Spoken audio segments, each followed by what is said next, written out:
আসসালামু আলাইকুম everyone, welcome জানাচ্ছি এই বছরের শেষ একটি ব্লগে। কেমন আছেন সবাই?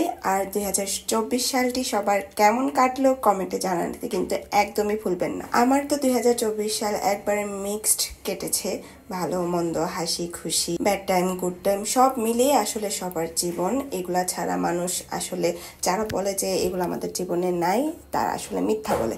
কারণ প্রত্যেকটা মানুষের, যে কোটিপতি, যে দুনিয়াতে সর্বোচ্চ বড় লোক, তার মাঝেও এমন সেম জিনিসই আছে। কারোটা ভিজিবল আর কারোটা হিডেন, এই হচ্ছে পার্থক্য। প্রত্যেক বছরই দেখবেন নতুন নতুন এক্সপিরিয়েন্স, নতুন নতুন চিন্তা ভাবনা, আবার নিজেকে নতুনভাবে আবিষ্কার করা, সবকিছুই যেন নতুন নতুনই হয়।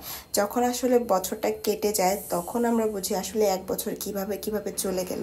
কিন্তু যখন বছরটা চলতে থাকে, দিন যে কিভাবে যায়, দিন যে কিভাবে আসে, এগুলো আমাদের মাথায় থাকে না। প্রত্যেকটা দিনই যেন একটা নতুন চ্যালেঞ্জ, একটা নতুন অবস্থা, একটা নতুন কিছুর সূচনা। ভাবলে আসলে অনেক কিছু, না ভাবলে কিছুই না। চিন্তা করলে দেখা যায় যে আসলে এটা হয়েছে, আবার না চিন্তা করলে কোনো কিছুই না।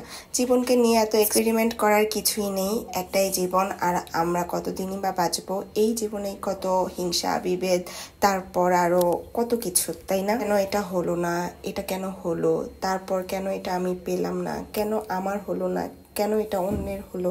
আসলে এইগুলা চিন্তা করতে করতে আমরা এটা ভুলেই যাই আমরা আসলে দুনিয়াতে কয়েকদিনের জন্য মাত্র আসছি, কয়েকদিন পরে আমাদের চলে যেতে হবে। এই দুনিয়া আসলে আমাদের প্রধান গন্তব্য না, আমাদের শেষ আর মেইন গন্তব্য যেটা, সেটা হচ্ছে কবর। এই কথা যদি আমরা সবাই চিন্তা করতাম, আমরা কেউই কোনো খারাপ কাজে জড়িত হতাম না, কেউ কারো ক্ষতিও করতাম না, সবাই ভালো থাকতাম, পৃথিবীটা একটা অন্য কিছু হতো। এগুলো আসলে হওয়ারও না, আর বলেও লাভ নাই। আমরা সবাই কিন্তু এটা অন্তত চেষ্টা করতে পারি যে যার মতো ভালো থাকার, ভালো রাখার, এটা কিন্তু আমরা করতেই পারি। এই কয়েকটা জিনিস আমাদের হাতে থাকে। সবকিছু মিলিয়ে এই ছোট্ট জীবনে ভালো থাকাটা আর ভালো রাখাটাই হচ্ছে মেইন লক্ষ্য, মেইন উদ্দেশ্য। দুনিয়াতে কারোর সাথে ভালো কথা বললে সে যদি ভালো থাকে, তাহলে এর থেকে কিন্তু ভালো কিছু আর হয়। আর এই জিনিসটাই দুনিয়াতে দিন দিন কমে আসছে, যেটা আমরা কেউই উপলব্ধি করি না। আমরা যেন প্রতিযোগিতায় নেমে গেছি, কে কাকে কত বেশি কষ্ট দিতে পারবো, কাকে বেশি কথা বলে জিততে পারবো, কাকে হারাতে পারবো, কার ক্ষতি করতে পারবো।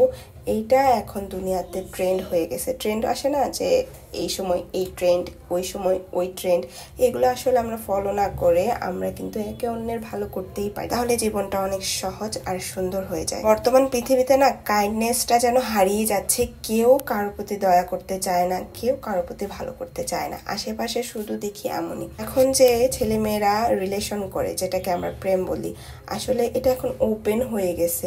এটা যেন মা বাবারাও জানে। আর আমাদের সময়, এটা বেশি দিন আগেরও না, 2008, 9, 10-এর কথা।